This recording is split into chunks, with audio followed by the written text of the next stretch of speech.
প্রিয় উপস্থিতি, আদম সফিউল্লাহর সেই দিন বিয়ে হলো। আব্বাজান এবং আম্মাজানের বিয়ে হলো।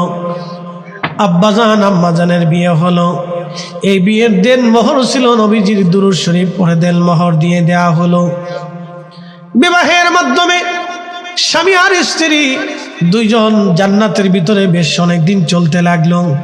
আল্লাহ ডাক দিলেন, লা তাকরাবু হাযিস শাজারা, রে আদম জান্নাতে ঘুরো ফিরো, সব জায়গায় যাবা, কিন্তু ওই গাছের কাছে যাবা না।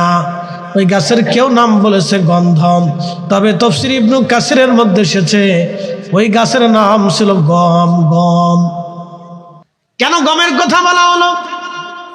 ওই গাছটার কাছে কেন যেতে নিষেধ করা হলো? আদম আলাইহিস সালাম গেলেন না, কিন্তু আমরার মা জননী আম্মা জানা হাওয়া পুরুষ জাতিরা ভালো করে বুঝে যান। স্ত্রী তো আনবেন, কিন্তু বিবিরে তাকওয়া শিখাবেন, আদব শিক্ষা দিবেন, বিবিরে পর্দাপর্শিতা শিক্ষা দিবেন, বিবিরে নামাজ শিক্ষা দিবেন, বিবিরে রোজা শিক্ষা দিবেন। বিবির সাথে দেখেন শিক্ষা দিতে হবে আপনার স্ত্রীকে। ভালো করে বুঝে যান ভাই আমার। আদম সফিউল্লাহ আলাইহিস সালাতু ওয়াস সালাম গন্ধমের কাছে গেলেন না বটে, কিন্তু মিস্টার ইবলিস তার বসে নাই। ওটা বারবার আম্মাজানের কাছে আসতে লাগলো, হাওয়ারে তুমি জানো না সেই ফলটা কত দামি, কত মজা। এই ফল যদি তুমি খাও তাহলে চিরদিনই জান্নাতে থাকবা, তোমার এই জান্নাত থেকে কেউ বের করতে পারবে না। শুনে যাবেন, আজকে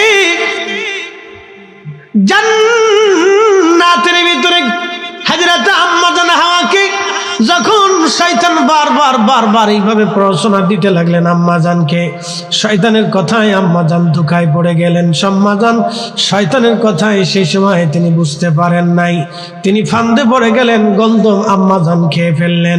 আম্মাজান গন্ধম খাওয়ার পরে বারবার আদম আলাইহিস সালামের কাছে এসে কয়, স্বামী রে, এটা দারুণ খাবার, আপনি একবার খেয়ে দেখেন, খুবই চমৎকার দারুণ খাবার। এই গন্ধম খাওয়ার সাথে সাথে আম্মাজানের প্রত্যেক মাসে নারীদের যেই অসুস্থতা আসে, সেই অসুস্থতা আম্মাজানের চাপ দিল। আর আল্লাহর জায়গা পাক, আল্লাহর জান্নাত পাক।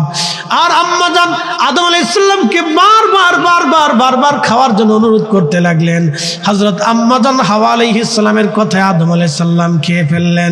আর আদম আলাইহিস সালামের পেশাব পায়খানায় চাপ দিয়ে বসলো। প্রিয় উপস্থিতি, ভালো করে শুনে যাবেন। আদম সফিউল্লাহর পায়খানা পেশাবের চাপ দিল, আম্মাজান হাওয়া আলাইহিস সালামের প্রত্যেক মাসে নারীদের যে অসুস্থতা, সেই অসুস্থতায় চাপ দিল। বেহেশতের ভিতরে দুইজনের এই অবস্থা আসার পরে আল্লাহ পাক রব্বুল আলামিন শরীর থেকে পোশাক ফেলে দিলেন। পোশাকগুলি খুলে পড়ে গেল তাদের। তারা তখন লজ্জা স্থান ঢাকার জন্যে, তাদের ইজ্জত ঢাকার জন্যে আদম আলাইহিস সালাম 3টে পাতা নিলেন, আর আম্মাজান হাওয়া 5টা পাতা নিলেন। 3 পাতা 5 পাতা, 3 পাতা 5 পাতা। পুরুষের জন্য কাফন 3 টুকরা, আর নারীর জন্য কাফন হলো 5 টুকরা। একবার জোরে বলা যাবে কে মারহাবা? যত সোনা দানের মালিক হন না কেন 5 টুকরা? জোরে বলেন। যত সোনা দানের মালিক হন না কেন 5 টুকরা? পুরুষ যত হাজার কোটি টাকার মালিক হন না কেন মাত্র 3 টুকরা। কি কথা ঠিক আছে কি? সবথেকে ধনী যে তার জন্য 3 টুকরা, সবচেয়ে গরিব যে তার জন্য 3 টুকরা। আমাদের 3 বারের প্রধানমন্ত্রী বেগম জিয়া মারহুমা, তিনি কবরে চলে গেলেন কয় টুকরা? যারা বলেন কয় টুকরা? অথচ লক্ষ লক্ষ মানুষ তার জানাজায় উপস্থিত হলো, মাত্র 5 টুকরার 1 টুকরাও বেশি দেওয়ার সুযোগ হলো না। কি কথা কন না কেন? ঠিক না? বাদশাহ क्या फकीर हो, सबको एक ही ठिकाना, सबको एक ही ठिकाना।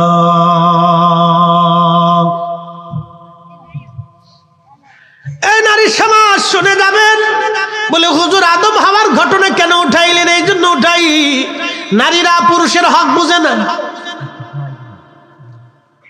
নারীর অনেক সময় পুরুষের হক বোঝে না, স্বামীর হক তো না বোঝে না। আল্লাহর নবী বললেন, সহিহ বুখারী শরীফের কিতাবুস সাওম বাবু সালাতুল কুসুবের মধ্যে একটা হাদিস আসছে, ভালো করে শুনে নেন। সহিহ বুখারী কিতাবুস সালাতের বাবু সালাতুল কুসুবের ভিতরে একটা হাদিস এসেছে, বলবো? তাহলে আমার বেটির আর ভোট দিতে দেয়, বলি ভোট দিক আর না দিক, তারপর বলে দিয়েছে একসাথে কোন আল্লাহু আকবার। আল্লাহর নবী সালাতুল কুসুবের নামাজ শুরু করলেন। সালাতুল কুসুব মানে সূর্যগ্রহণের নামাজ। সূর্যগ্রহণ যখন চলে তখন নামাজ পড়া লাগে। ভাই ভালো করে শুনে যাবেন, আল্লাহর নবী নামাজে দণ্ডায়মান। সূরা ফাতিহা দিয়ে সূরা বাকারা দিয়ে শুরু করলেন। দ্বিতীয় রাকাতে সূরা ফাতিহা সূরা আল ইমরান দিলেন। লম্বা রুকু করলেন, লম্বা সিজদা দিলেন, লম্বা রুকু করলেন, লম্বা সিজদা দিয়া 2 রাকাত নামাজ পড়তে পড়তে পড়তে পড়তে সূর্যগ্রহণ শেষ হয়ে গেল। সূর্যগ্রহণ যখন শেষ হয়ে গেছে, নবীজি দাঁড়াইলেন, মুসাল্লাতে দাঁড়াইয়া আসমানের দিকে হাত বাড়িয়ে দিলেন। সাহাবীরা দেখলেন হুজুর আবার হাত সরিয়ে নিয়ে আসলেন। আল্লাহর নবী সাহাবীরা বলেন, ইয়া রাসূলুল্লাহি, ইয়া হাবিবাল্লাহ, নবীজি জীবনেতে এরকম নামাজ কোনোদিন আপনাকে দেখি নাই। নামাজ শেষ হয়ে যাওয়ার পরে আপনি আসমানের দিকে হাত বাড়াইলেন, আবার হঠাৎ হাত সরিয়ে নিয়ে আসলেন, বিষয়টা বুঝলাম না। নবী আমার বললেন, সাহাবীরা রে, আমি আল্লাহর জান্নাত দেখেছিলাম, ওই জান্নাতের লোভনীয় আঙ্গুর ফল দেখে আমি জান্নাতি ফল আনার জন্য হাত বাড়াই দিয়েছিলাম। একটা জবান বন্ধ রাখবেন না, চিৎকার আল্লাহু আকবার। এখন আপনারা হাত উঁচু করে বলবেন তো, যে নবী দুনিয়ায় দাঁড়াইয়া জান্নাতে হাত বাড়াই দিতে পারে, সেই নবীজি মদিনার থেকে আজকের মাহফিলের তাওয়াজ্জুর হাত বাড়াই দিতে পারে কি পারে না? পারে কি পারে না? যেই নবী দুনিয়ায় দাঁড়াইয়া জান্নাত দেখতে পারে, সেই নবীজি মদিনায় বসিয়া, মদিনায় শুইয়া, মদিনায় থাকিয়া আজকের মাহফিল দেখতে পারে কি পারে না? প্রিয় উপস্থিতি হাজিরিন, ভালো করে শুনে নেবেন,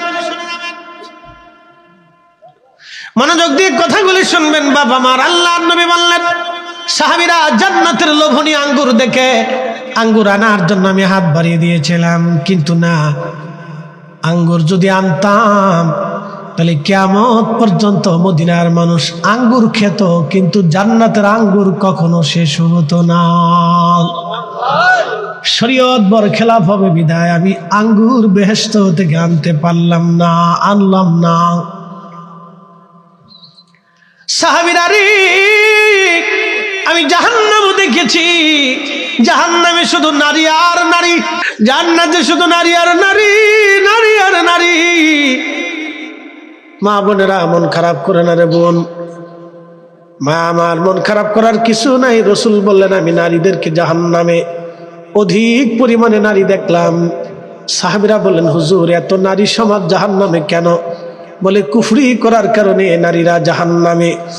নারীরে বোন আমার, স্বামীর হক ভালো করে বুঝে যান, স্বামীর হক বুঝে যান। এত সময় তো আপনার ওয়াজ করলাম, মহারানা আপনি নিয়ে নেবেন, এটা আপনার অধিকার, আপনার অধিকার নিয়ে কথা বললাম।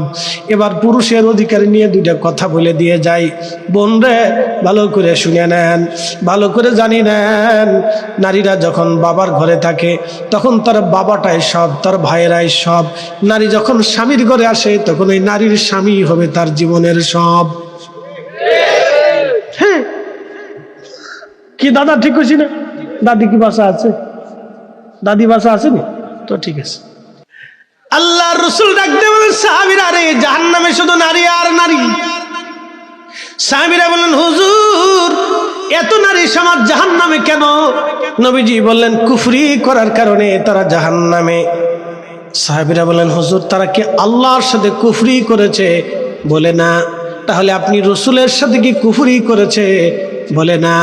আল্লাহর সাথেও কুফরি করে নাই, আমার সাথেও কুফরি করে নাই। কুফরি মানে বেঈমানি, নাফরমানি। আল্লাহর সাথেও নাফরমানি করে নাই, আমি নবীর সাথেও নাফরমানি করে নাই। তাহলে ইয়া রাসূলুল্লাহ তারা এত জাহান্নামে কেন যাবে? নবী বললেন, একটা ভুলের জন্য। বলে, হুজুর ভুলটা কি? বলে, তোমার স্ত্রীকে যদি তুমি সারা জীবন ভরণ পোষণ দাও, তার জীবনে কখনো কোনো সময় তুমি দুঃখ রাখো নাই, সবসময় তার অধিকার তুমি সংরক্ষণ করেছ, তার ভরণ পোষণ তুমি দিয়েছ, তাকে ভালোবাসা দিয়েছ। জীবনের একটা পর্যায়ে যদি তুমি অসুস্থ হয়ে যাও, জীবনের একটা পর্যায়ে তুমি যদি ব্যর্থ হয়ে যাও, কি স্বামীরা ব্যর্থ হয় না? ব্যবসার সময় ব্যর্থ হয়ে যায়, চাকরিতে ব্যর্থ হয়ে যায়, একসময় ভালো কাটে, হঠাৎ অসুস্থ হয়ে যায়, তাই না ভাই? আহা, সেদিন হসপিটালে একটা লাশ দেখে, একজনের কান্না দেখে খুব কষ্ট পাইল। আহা, ছেলেটা এই কি একটা রোগে যেন শরীর ক্যান্সার হয়ে পচে গেছে, গন্ধ আসতেছিল। মাটা ছাড়া তার আর কেউ নেই, সবাই গন্ধে চলে যাচ্ছে, মাটা তার ট্রেজার ঠেলে ঠেলে নিয়ে চলে আসতেছে। আহা, মা কি জিনিস, গন্ধ, মার কাছে গন্ধ লাগে। সন্তানের কঠিন বিপদের সময় মাটা পাশে বসে আছে, মৃত সন্তানের ট্রেজার ধাক্কায় ধাক্কায় নিয়ে আসতেছে মাটা, বুঝতে পারছে? স্ত্রীও চলে গেছে, আপন বন্ধু বান্ধবরা সব পর হয়ে গেছে, কেউ নাই আজকে তার পাশে। মাটা তার ট্রেজার ধাক্কায় ধাক্কায় নিয়ে আসতেছে, মৃত সন্তানের লাশ মা ধাক্কায় নিয়ে আসতেছে। এই যুবক, আপনাকে বলতেছি, পৃথিবী ভেঙে যাবে, আকাশ ভেঙে পড়বে, পৃথিবী পুড়ে যাবে, সাবধান, কখনো মার সাথে বেইমানি করবে, ধ্বংস হয়ে যাবে, দুনিয়াতে ধ্বংস দেখে যাবে। এই ধ্বংসের কোনো সীমানা খুঁজে পাবেন না, এই বিপদের কোনো সীমানা খুঁজে পাবেন না।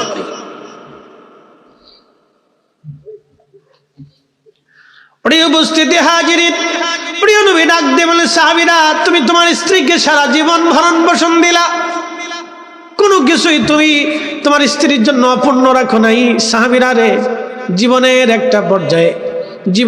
একটা পর্যায়ে যদি তুমি ব্যর্থ হয়ে যাও, তোমার স্ত্রীকে কোনো কিছু দিতে না পারো, তাহলে তোমার স্ত্রী অকৃতজ্ঞতার মতো, নাফরমানির মতো বলেই ফেলবে, আমি তোমার ঘরে এসে কিছুই পেলাম না, তোমার ঘরে এসে কিছুই পেলাম না।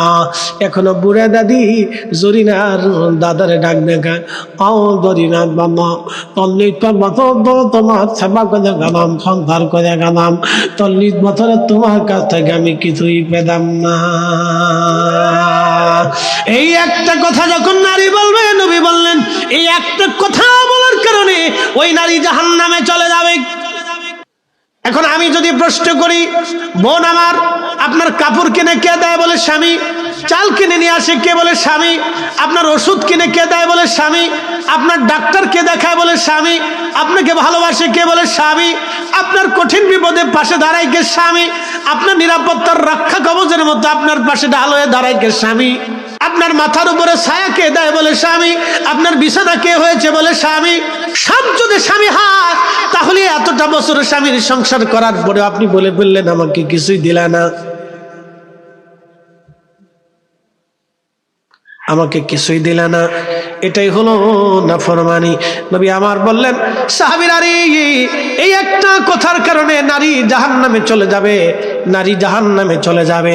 শুধু এই নাফরমানির কারণে আমি নারী সমাজকে জাহান্নামে বেশি দেখেছি, নারী সমাজকে জাহান্নামে বেশি দেখেছি, নারী সমাজকে আমি জাহান্নামে বেশি দেখেছি। অনেক নারীরা স্বামীর অধিকার সংরক্ষণ করে না, স্বামীর হক তারা আদায় করে না, স্বামীর হক তারা আদায় করে না। আল্লাহর নবী গভীর রাত্রিবেলা ফিরে আসছেন, রাত অনেক গভীর, আস্তে করে দরজায় টোকা দিলেন, খাদিজা। দরজা খুলে গেল, আর কোনো শব্দ নাই। নবীজি ডাক দিলেন, খাদিজা রে, তুমি কি ঘুমাও নাই? আম্মা জান বলেন, হুজুর, রাতের আধারে কালেমার দাওয়াত দেওয়ার জন্য আপনি বাহিরে বাহিরে ঘুরেন, কত শত্রু আমার, ইয়া রাসূলুল্লাহ। আমি খাদিজা আপনারে বাহিরে রেখে ঘুমাইতে পারি না, আমি আপনার অপেক্ষায় দরজার পাশে ঠেস দিয়ে দাঁড়ায় থাকি। একবার জোরে বলা যাবে কি, ইয়া রাসূলুল্লাহ? এই সমস্ত মুজিজা দেখা হযরত খাদিজা, জীবন যৌবন সপিল আপনায়। আল্লাহর নবী, নূরের নবী গো, কোন সাধনে পাইব তোমায়। ও নারী সমাজ, স্বামীর খেদমত কিভাবে করতে হয় একজন মা থেকে তুমি শিখে যাও। হযরত আম্মা জান খাদিজাতুল কুবরা 40 বছর বয়স ছিল, আমার নবীর 25 বছর বয়স ছিল। এমন ভাবে খেদমত করেছে, স্বামীকে এমন ভাবে খুশি করেছে। রাত্র গভীর, সবাই যখন ঘুমায় মা জননী তখন ঘুমান নাই। আমার রসুলের জন্য, স্বামীর জন্য দাঁড়িয়ে আছেন। রাত্র ফিরে আসার পরে আল্লাহর নবীজি সামনে খাবার রাখলেন। আল্লাহর নবী খাবার খেতে বসেছেন। স্ত্রী ছাড়া নবী খাবার খেতেন না এবং নিজে স্ত্রীর সাথে একসাথে বসে খাবার খেতেন। প্রিয় নবীজি খাবার খেতে বসেছেন, সামনে অনেক খাবার। খাদিজা তুমি কি খাও নাই? বলে ইয়া রাসূলুল্লাহ, আপনাকে ছাড়া আমি কি করে খাবার খেতে পারি? নবীজি হাড়গুলি চাবাচ্ছিলেন। কিছু হাড়ের অংশ দেখবেন চাবানোর পরে থেকে যায়, ওইগুলি নবীজি রেখে রেখে দিচ্ছিলেন। আর আম্মাজান খাদিজাতুল কুবরা ওই হাড়গুলি আবার মুখের মধ্য দিয়ে চাবাচ্ছিলেন। আল্লাহর নবী বলেন, খাদিজা ভালো খাবার তো সামনে আছে, তুমি এগুলি বাদ দিয়ে আমার চাবানো হাড় কেন চিবাচ্ছ? আম্মাজান ডাক দিয়ে বলেন, ইয়া রাসূলুল্লাহ, আপনার এই হাড় চাবানো হাড়ের ভিতরে এত বরকত, এত মজা অন্য কোনো খাবারের ভিতরে নাই। সেই জন্য আপনার খাদিজা আপনার চাবানো হাড় চিবিয়ে চিবিয়ে খাচ্ছে। একবার আওয়াজ তুলে বলা যাবে কে মারহাবা? নারী সমাজ, স্বামী স্ত্রীর অধিকার বুঝে যান। একজন মা স্বামীর কিভাবে খেদমত করেছিলেন, স্বামীকে কিভাবে ভালোবেসেছিলেন শুনে যাবেন। হাজেরিন, হাজরাতে হযরত ইব্রাহিম খলিলুল্লাহ তিনার স্ত্রী আমাদের মা জননী আম্মাজান হাজরাকে মক্কাতুল মুকাররমায় রেখে গেলেন। কোলের মধ্যে সন্তান ইসমাইলকে থুয়ে গেলেন। কোনো পানি নাই, শুধু কিঞ্চিত একটা মশক পানি দিলেন আর কিছু খেজুর হাতের মধ্যে দিয়ে রওনা দিলেন। খাদিজা, হাজেরারে তোমার এখানে রেখে গেলাম, চলে যাচ্ছি আমি আবার হারান। তখন ফিলিস্তিনটাকে আগে হারান বলা হতো। হারান কি বলা হতো? হারান। ফিলিস্তিনের আগে নাম ছিল হারান। হারানের দিকে রওনা করলেন হযরত ইব্রাহিম আলাইহিস সালাম। হযরত হাজেরা কোনো কথা বললেন না, পিছন দিক থেকে জুব্বা টেনে ধরলেন। জুব্বা টেনে ধরে বলেন, স্বামী গো, আপনি কি আমারে আপনার ইচ্ছায় এখানে রেখে যাচ্ছেন না আল্লাহর ইচ্ছায়? তখন ইব্রাহিম আলাইহিস সালাম বললেন, ও হাজেরা, আমি আমার কলিজার টুকরা সন্তানটা আবার ইচ্ছায় রেখে যাচ্ছি না, আমি আমার এই কলিজার টুকরা সন্তানটাকে মালিকের ইচ্ছায় তোমাদেরকে রেখে যাচ্ছি।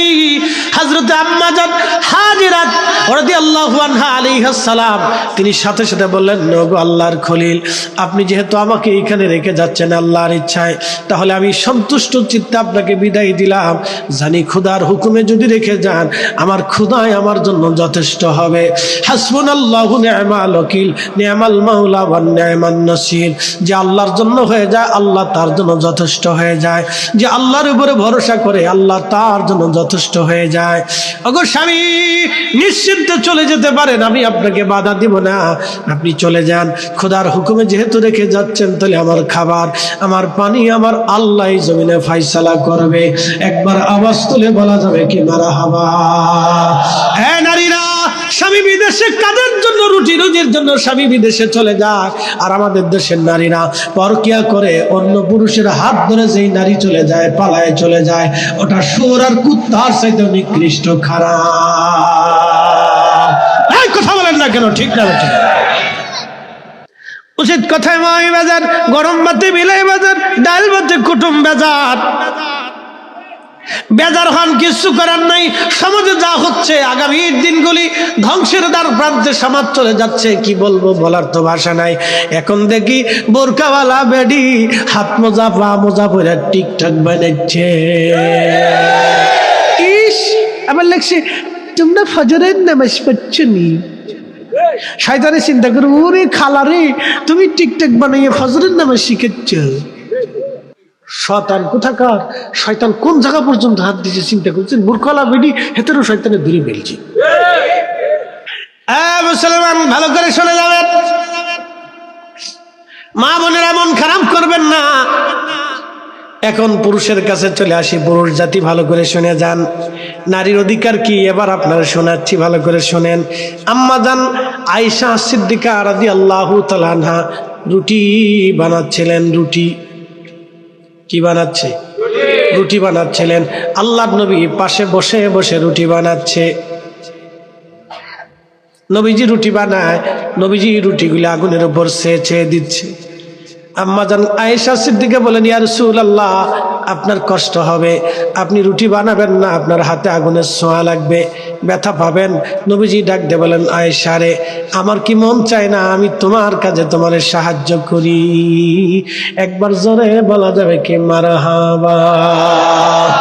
তিনি আমার নবী, যুদ্ধের সেনাপতি, তিনি আমার নবী, রাষ্ট্রের প্রধান, তিনি আমার নবী, তিনি রাহমাতুল লিল আলামিন, তিনি আমার নবী, কোরআন নাজিল হয়, তিনি আমার নবী, তিনি আমাদেরকে শিখাচ্ছেন, তিনি আমার নবী, বিচার করতেছেন, প্রধান বিচারপতি, তিনি আমার নবী, আবার তিনি রাখাল, আবার তিনি উট দুম্বা ছাগল ভেড়াগুলি চড়াচ্ছেন, তিনি আমার নবী, উট দুম্বা ভেড়াগুলি তিনি মাঠে ময়দানে চড়াচ্ছেন, তিনি আমার নবী, তিনি ব্যবসায়ী, তিনি ব্যবসা করতেছেন, তিনি আমার নবী, তিনি সমাজ চালাচ্ছেন, তিনি আমার নবী, তিনি মাসলা শিখাচ্ছেন, তিনি আমার নবী, তিনি কোরআন শরীফ শিখাচ্ছেন।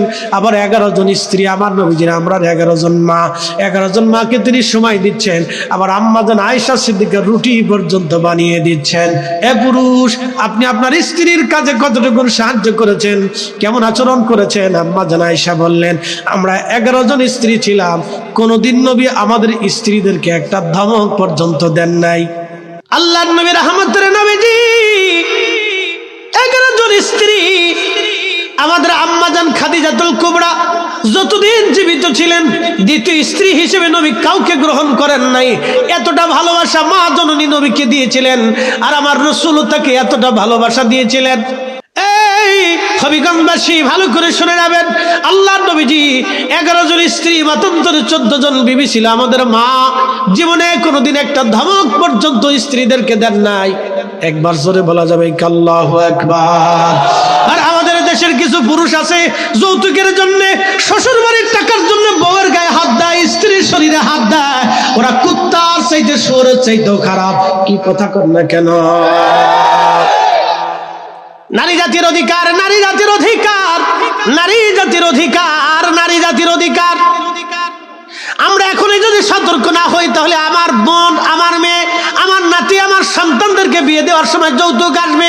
আমরা যৌতুক নেব না, যৌতুক দেব না। এই কথা কর না কেন? ঠিক আছে কিনা? হাতুচে করে বলেন, হাতুচে করে বলেন, যৌতুক দেব না।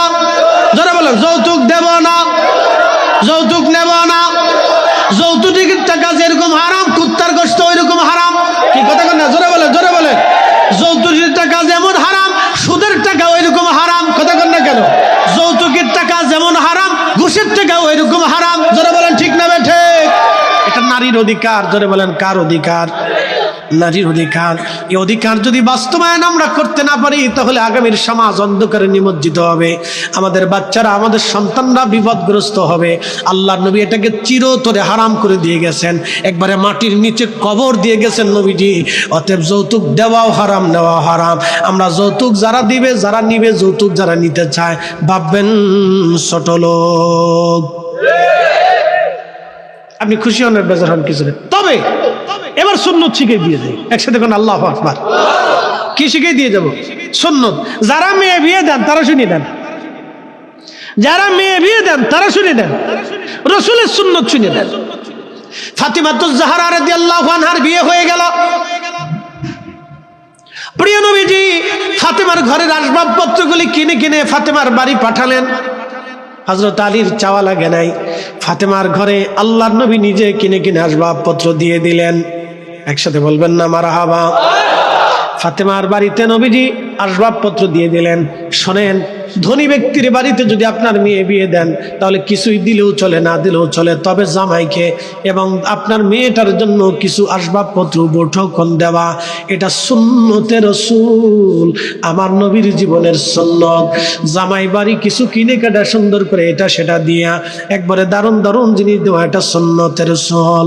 আসবাবপত্র দিতে পারেন, হাড়ি পাতিল দিতে পারেন, বৈঠকন হিসেবে কাপড় চোপড় আরো আনুষঙ্গিক জিনিস দিয়ে দেওয়া, এটা সুন্নতে রাসূল। কিন্তু চেয়ে নিতে পারবেন না। আর শ্বশুর বাড়ির পক্ষ থেকে যদি জামাইরে কিছু না দেন তাহলে এটা হলো কিপটেমি, এটাও ছোট লোকি প্রথা। এটাও ছোট লোক। থাকার পরও যে জামাইরে দেন এটা ছোট লোক। কথা বুঝাইতে পারছি না? বেজার টেজার হয়ে না। যারা মাইয়ে বিয়ে দিয়েছেন তারা ভালো করে বুঝে যান, সুন্নত শিখে যান। আল্লাহর রাসূল প্রত্যেক দিন ফাতেমার বাড়ি খোঁজ নিছেন। আপনি মেয়ে বিয়ে দিয়েছেন 10 বছর, মেয়ের খোঁজ খবর নেন না।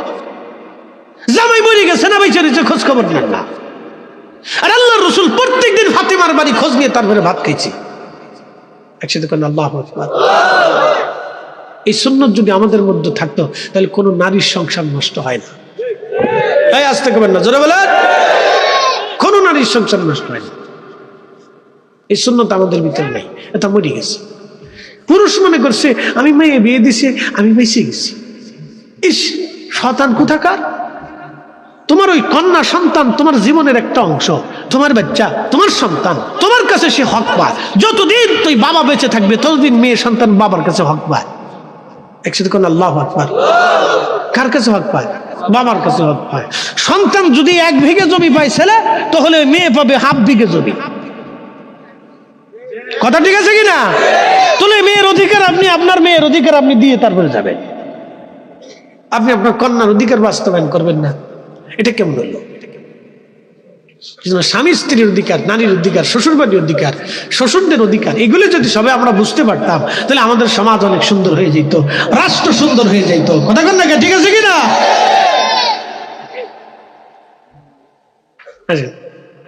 আপনার মোমবাতি আইসেনি?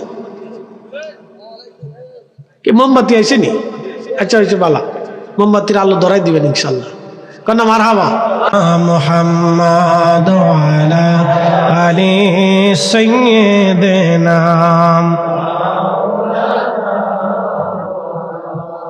আমার ওয়াজ কি বেশি কঠিন হয়ে যাচ্ছে? না, আমি বেশি কঠিন করতেছি না ভাই, আপনাকে বাঁচানোর জন্য বলতেছি। প্রিয় ভাই, হাতে পায়ে ধরে বলি, স্ত্রীর কাছে লজ্জিত হবেন না। আপনি কম খান, কিন্তু শ্বশুর বাড়ি থেকে যৌতুক আনবেন না, চেয়ে আনবেন না।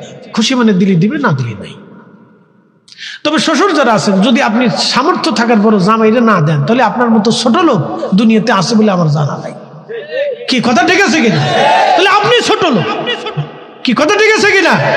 রাসূল করিম নিজে তার কন্যা ফাতেমার জন্য মুঠোফোন পাঠাইতেন, নাতি হাসান হুসাইনের খোঁজ নিতেন, জামাইরও মুঠোফোন পাঠাইতেন। না, আপনি দিবেন না কেন?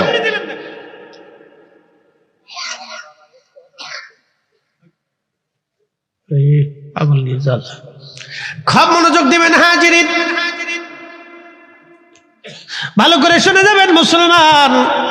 রহমতের নবীজি, প্রিয় নবীজি হযরত ফাতেমাতুজ জাহরা রাদিয়াল্লাহু আনহা একদিন হযরত আলী রাদিয়াল্লাহু আনহুর সাথে মনোমালিন্য হয়েছে। সাবধানী, মনোমালিন্যটাকে আপনারা আবার বেশি উপর জুপরি নিয়ে যাবেন না। হয়তো দুইজনের মনোমালিন্য হয়েছে, কোনো কথাই হয়তো মিলে নাই, কিন্তু হযরত আলী রাগ করে বসেছেন। রাগ করে ঘর থেকে বের হয়ে চলে আসছেন। মসজিদে নববীতে এসে হযরত আলী শুয়ে আছেন মাটির উপরে। যদি কখন আপনার অনেক রাগ হয়ে যায়, তখন আপনি দাঁড়িয়ে থাকলে বসে পড়বেন। বসার পরও যদি রাগ না মিটে যায়, তাহলে আপনি মাটির মধ্যে শুয়ে পড়বেন। দেখবেন মাটিতে শুয়ে যাওয়ার সাথে সাথে আপনার রাগ মাটির সাথে মিশে যাবে, মাটির সাথে মিশে যাবে, মাটির সাথে মিশে যাবে। আল্লাহর নবী, রহমতের নবীজি, প্রিয় নবীজি আমার হযরত ফাতেমার বাড়িতে গেলেন। যাওয়ার পরে দেখলেন আলী নাই। ফাতেমা রে, আমার আলী কই? দেখেন জামাইরে তালাশ করতে গেছে নবী আমার। ফাতেমা রে, আমার আলী কোথায় আছে বলো। হযরত ফাতেমা বললেন, আব্বা জাহান, আপনার আলীর মনে দুঃখ দিয়ে ফেলেছি, মনটা খারাপ করে ঘর থেকে বের হয়ে কোথায় যেন চলে গেছে। আল্লাহর নবী রাগ করে বসলেন। ফাতেমা, করছো কি? তুমি আমার আলীর মনে দুঃখ দিয়ে ফেলছো। মারহাবা কর। রাসূল করিম কি মেয়ের পক্ষ নিছে না জামাইয়ের পক্ষ নিছে? না না, মেয়ের পক্ষ নেয়নি, জামাইয়ের পক্ষ নিছে। তাহলে শ্বশুররা কার পক্ষ নিবে? মেয়ের পক্ষ নেবে না জামাইয়ের পক্ষ নিবে? স্বামী স্ত্রী এক জায়গা থেকে ঠোনাঠুনি ঝগড়া ফসাদ টুকটাক একটু হবে, মানে আপনাদের হয়তো হয় না। দাদা হয়েছেন আসামি ধরা পড়ে গেছে।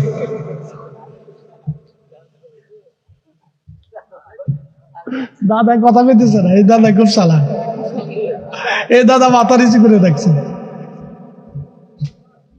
টুকটাক ঝগড়া ফাসাদ হবেই, এক জায়গা থাকলে হবেই।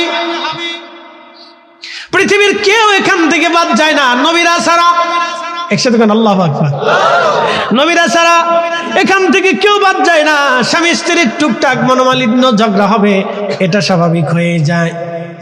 ভাই আমার, কিন্তু এই সময় শ্বশুরের দায়িত্ব জামাইয়ের পক্ষ নেওয়া, শ্বশুরের দায়িত্ব কিন্তু মেয়ের পক্ষ না নেওয়া। কিন্তু আমাদের দেশের কিছু নারীরা বুঝে না, মেয়েরে ডাক দেখায়, গোলামের ভূত তোর ধমক দিছে, তোর আরেক জায়গায় বিয়ে দিয়ে দিব। হ্যাঁ, ফুল আর কি অভাব পড়ছে, আমার মাইয়া কি ভাই জায়গা ছাড়া কি ইস বেডির তেজ কত রে। হ্যাঁ, নারী সমাজ এগুলো বলবেন না। স্বামী স্ত্রীর টুকটাক ঝগড়া হবে, ওটা হলে সাথে সাথে মিট করে দিবে, জামাইয়ের পক্ষ দিবে। আল্লাহ রসুল জামাইয়ের পক্ষ নিয়ে দিলেন, হযরত আলীর পক্ষ দিলেন। ফাতিমা রাদিয়াল্লাহু আনহাকে মিষ্টি ধমক দিল, ফাতিমা করছো কি তুমি, আমার আলীর মনে দুঃখ দিয়ে ফেলছো, কোথায় গেছে আমার আলী? আব্বাজান কোথায় যে বের হয়ে গেছে বলতে পারি না। আল্লাহর নবী খুঁজতে আসলেন, মারহাবা কর। আচ্ছা বলেন, নবীজি কি আলীর কাছে দায় থাকছে? নবী তো নবী, সেই মহান ব্যক্তি যদি জামাইরে তালাশ করতে আসে, তাহলে আপনি আবার কেডা? কি কথা ঠিক আছে কিনা? এই জন্য সুন্নতে আসেন, সুন্নতে আসেন, রসুলের আদর্শে আসেন। আমরা জমানের নবীর উম্মতের আদর্শ না থাকার কারণে আজকে ডিভোর্স, তালাক, অশান্তি, বিশৃঙ্খলা তামাম দুনিয়া বেরিয়ে গেছে।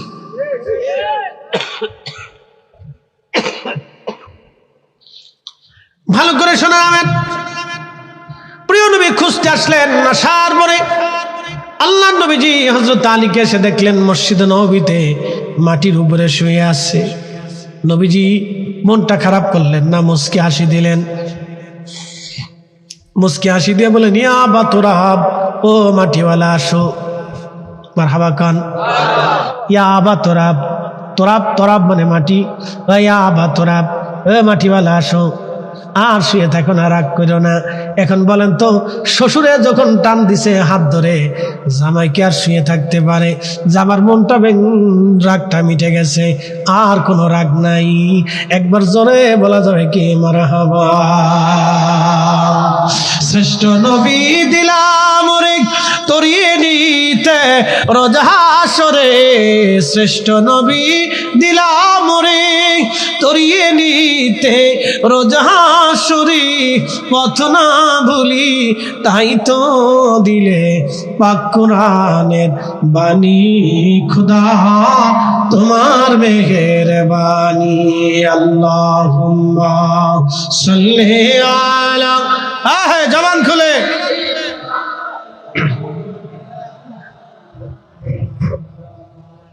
ওয়ালা আলি সাইয়্যিদিনা লা ইলাহা, জোরে জোরে, লা ইলাহা, লা ইলাহা,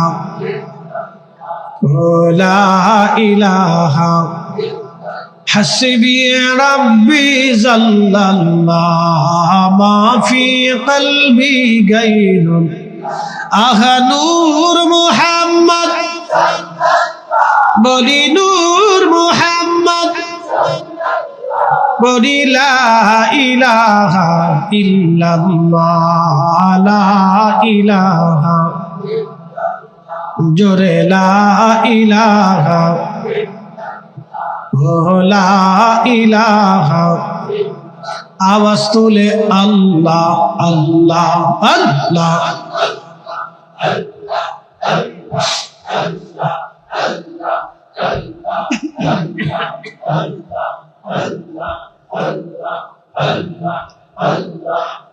পাক সুবহান কে পারে বুঝিতে তোমার শান, আল্লাহ আল্লাহ আল্লাহ।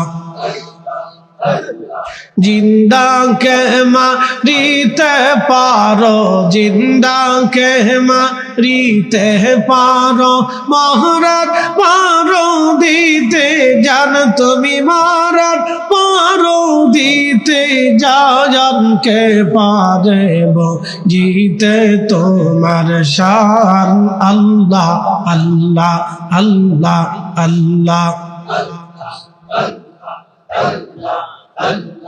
তোমার দোস্ত হাবিবুল্লাহ আগে তার বানাইয়া, নূরের রূপে তৈয়ার করে রাখছো তারে লুকাইয়া তোমার দোস্ত হাবিবুল্লাহ আগে তারে বানাইয়া নূরের রূপে তৈয়ার করে রাখছো তারে লুকাইয়া পাক সুবহান কে পারে জিতে তোমার শান আল্লাহ আল্লাহ আল্লাহ जिंदा कहमा रीते पारो जिंदा कहमा रीते पारो मोहरार पारो दीते जान तुमी मोहरार पारो दीते जा जान के पारे वो जीते तुम्हार शान अल्लाह अल्लाह अल्लाह अल्लाह अल्लाह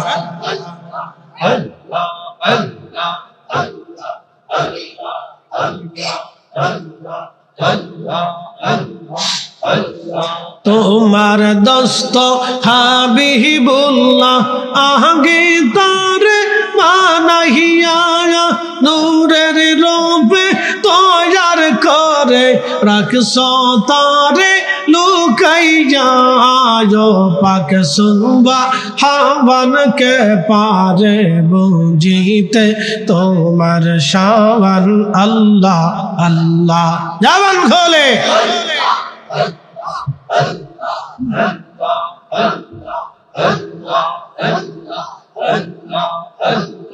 আল্লাহ আল্লাহ আল্লাহ আল্লাহ আল্লাহ আল্লাহ এক লক্ষ 24,000 পয়গম্বর বানাইয়া তোমার দোস্ত হাবিবুল্লাহ রাখছো তারে লুকাইয়া এক লক্ষ 24,000 পয়গম্বর বানাইয়া তোমার দোস্ত হাবিবুল্লাহ রাখছো তারে লুকাইয়া পাক সুবহান কে পারে জিতে তোমার শান আল্লাহ আল্লাহ আল্লাহ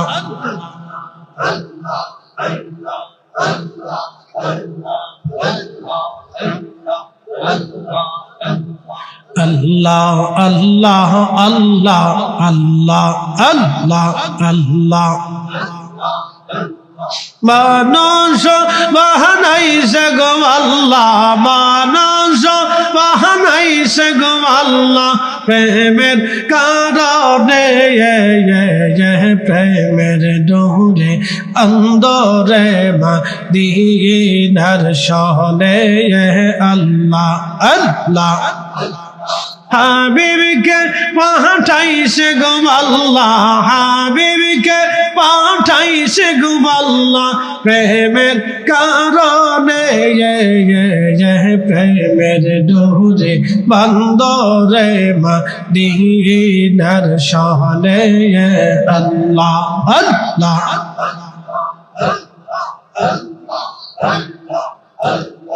আল্লাহ বানাইলেন কত জাতি হইল না তার প্রেম প্রীতি আল্লাহ বানাইলেন কত জাতি হইল না তার প্রেম প্রীতি অবশেষে মানুষ বানায় অবশেষে মানুষ বানায় প্রেমের কারণে প্রেমের ডোরে বন্দরে মদিনার শহরে আল্লাহ আল্লাহ আল্লাহ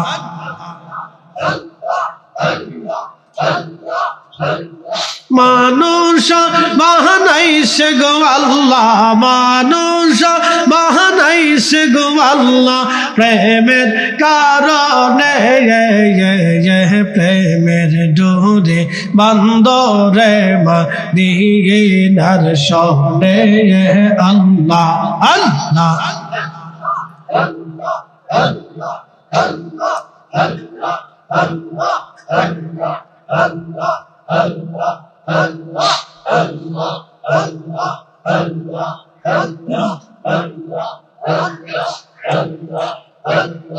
আল্লাহ বানাইলেন কত জাতি, আল্লাহ বানাইলেন আসমান জমিন, আর বানাইছেন রায়াত রোজার দিন।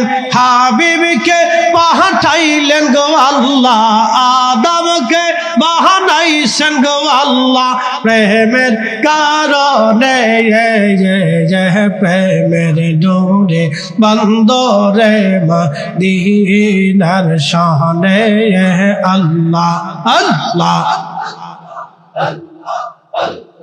মানুষ বানাইছে গো আল্লাহ, মানুষ বানাইছে গো আল্লাহ, প্রেমের কারণে প্রেমের ডোরে বন্দরে মদিনার শহরে আল্লাহ আল্লাহ।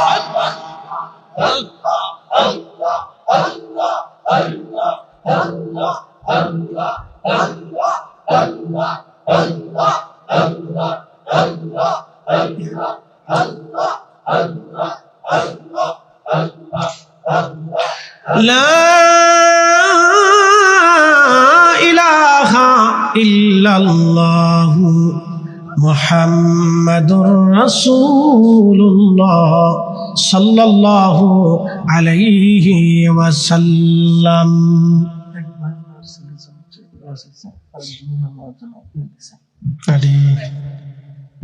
প্রিয় উপস্থিতি হাজিরিন, ভালো করে শুনে যাবেন। স্বামী আর স্ত্রীর অধিকার নিয়ে দীর্ঘ সময় আপনাদেরকে কথা শোনাইলাম। কথায় যদি কেউ কষ্ট পান মাফ করে দিবেন। ভাই, স্বামী আর স্ত্রীর জীবনটা হলো আমাদের জীবনের এক অবিচ্ছেদ্য অংশ। পৃথিবীতে বেঁচে যদি থাকেন 50 বছর, তাহলে 25 বছর আপনার স্ত্রী নিয়ে সংসার করতে হয়। অতএব জীবনটা একটা পাঠ শিখে যেতে হবে। এখানে অনেক সুন্নত আছে। সর্বপ্রথম আপনাদেরকে বুঝাই দিয়ে যাই, স্ত্রী বিয়ে করে নিয়ে আসার পরে 1 নম্বর তারে পর্দা শিখাইতে হবে। খাস পর্দা, টিকটকে পর্দা বোঝাইলে হবে না। কি কথা কন না কেন? এখন আছে টিকটকে পর্দা, এই টিকটকে পর্দা না, খাস পর্দা। আপনার স্ত্রী পর্দা করে চলবে, গায়রত মেনে চলবে। এইভাবে আপনি আপনার স্ত্রীকে পর্দা শিখাবেন। আর বিয়ে করে নিয়ে আসার সময় পর্দা করাইয়া বিয়ে করে আনবেন। এখনকার যুবকদের এটা করে না। বিয়ের ভিতরে যে পরিমাণে বেহায়াপনা হয়, ওটা কইলে আপনাদের মন খারাপ হয়ে যায়। বউল আর একজনে, লাশে আর একজনে, কি অবস্থা! রং সং এটা সেটা কাদা মাদা দিয়ে অস্থির করে বলে, একবারে তুফান করে বলতেছে বিয়ে বাড়ি। বাপরে বাপ! দেবরের সাথে ভাবি, ভাবির সাথে দুলে ভাই, বাপরে বাপ, কি কুষ্টি যে লাগছে! ইস, শতান ওরে খালারে, তোরা থাকতে আমরা আর কোনো চিন্তা ভাবনা নাই। এগুলি সম্পূর্ণ বেহায়াপনা। কথা কর না কেন? ঠিক কিনা? সমাজ থেকে এগুলি বন্ধ করে দিতে হবে। মুসলিম পরিবার এগুলি হতে পারে না। বিয়ের আনন্দ করেন, আনন্দ নিষেধ নেই। সারা রাত বিয়ে বাড়িতে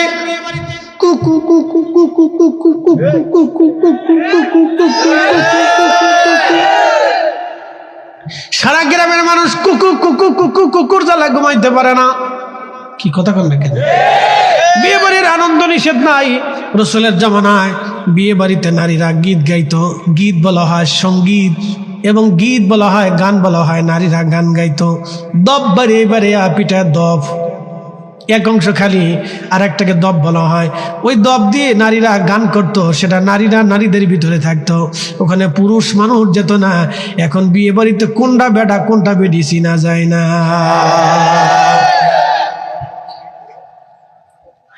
বিয়ের শুরুতেই যখন ফাজলামি হয়, তখন ওই বিয়ের ভিতরে বরকত থাকে না।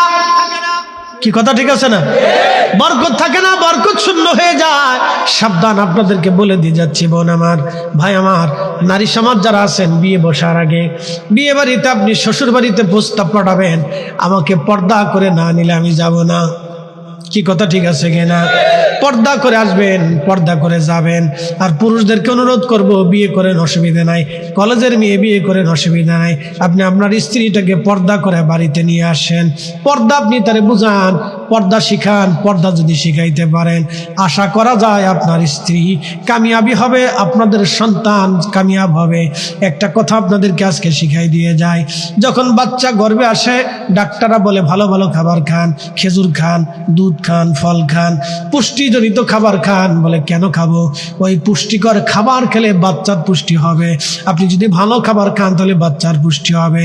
যদি দুধ, ডিম, এইভাবে ফল ফ্রুট আপনি খেতে পারেন তাহলে বাচ্চার ব্রেন ভালো হবে, বাচ্চা হৃষ্টপুষ্ট হবে, বাচ্চা সুস্থ হবে। নারীকে ডাক্তাররা পরামর্শ দেয় অসুস্থ হবেন না, ঠান্ডা মান্ডা লাগাবেন না, ভারী কাজ করবেন না। আপনি সাধারণত রোদ বাওয়ার ভিতরে বেশি আসে ঘোরাফেরা করবেন না, গরম লাগাবেন না, ঠান্ডা লাগাবেন না, ঠান্ডা পানি খাবেন না। এরপরে আপনি এইভাবে নানান দিক নির্দেশনা ডাক্তাররা দিয়ে দেয়, পুষ্টিজনিত খাবার খাবেন, এই খাবার খাবেন। দেখবেন গাইনি ডাক্তার যারা আছে তারা মেয়েদেরকে, মহিলাদেরকে সুন্দর করে বুঝায় দেয়, এইভাবে করেন। প্রশ্ন হলো, আল্লাহর নবী বললেন তোমরা তোমাদের গর্ভবতী নারীদেরকে খেজুর খাওয়াও। নারীরা যদি প্রচুর পরিমাণে খেজুর খায় তাহলে আল্লাহর কসম করে বলি আমার হাতে ঘড়ি, এই ঘড়ি বললাম তাহলে আমি চুরি করব। আল্লাহ রসুল বললেন যদি তোমাদের নারীদেরকে প্রচুর পরিমাণে খেজুর খাওয়াইতে পারো তাহলে দেখবেন নারীদের সিজার করা লাগবে না, বাচ্চা সহজে খালাস হয়ে যাবে। একবার জোরে বলা যাবে কে মারহাবা।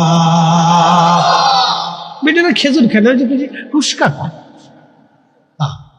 ফুসকা খায়, কি খায় না খায় এই আবি যাবে, খাইলে দেখলে রাগ ওঠে, কি খায় তা ছাতা ছাগলের মতো। যেটা খাইলে নারীর পুষ্টি হবে, বাচ্চার পুষ্টি হবে, এটা খাইতে কষ্ট হচ্ছে আপনাদের। যেহেতু বাস দিচ্ছেন এটার বাইরে তার যাওয়া যাবে না, যেহেতু লাইনেই আছে, লাইনের বাইরে যাচ্ছি না। ভালো করে শুনে যান, এগুলো শিখার দরকার, জানার দরকার। ওই আরবের বাচ্চাদেরকে এক পাশে দাঁড়া করা, আরবের 10টা বাচ্চা এক পাশে দাঁড়া করেন, আর আমাদের 100 বাচ্চা এক পাশে দাঁড়া করে। দেখবেন যে আমাদের বাচ্চাদেরকে দেখে মনে হবে পুষ্টিহীন, পুষ্টি নাই। এটা মনে হয় 36 বছর খাওয়া দাওয়া করে না। কেন? খাবারের সমস্যা। আরো সমস্যা আছে, আমাদের দেশে ভেজাল খাবার, ওই চকলেট, সুইংগাম, তারপরে কি বলে চিপস মিস, এরপরে আপনি আবিজাবি আরো কিছু ললিপপ সলিপপ, এই যে ফুটপাতের আবিজাবি যে খাওয়ান, বাহিরের জিনিস খাওয়ান, এর ভিতরে বেশিরভাগ কেমিক্যাল থাকে, রং থাকে। এই রং হচ্ছে কেমিক্যাল। কি কথা বুঝেন না? মনে হয় এর রং হচ্ছে কেমিক্যাল। এই কেমিক্যাল খেয়ে খেয়ে আমাদের শরীরের পুষ্টি, আমাদের রক্ত, আমাদের শূন্যতা, আমাদের ক্যালসিয়ামের ঘাটতি আসতেছে। এগুলো সমস্যা আমাদের জন্য। প্রিয় উপস্থিতি, ভালো করে শুনে যাবেন।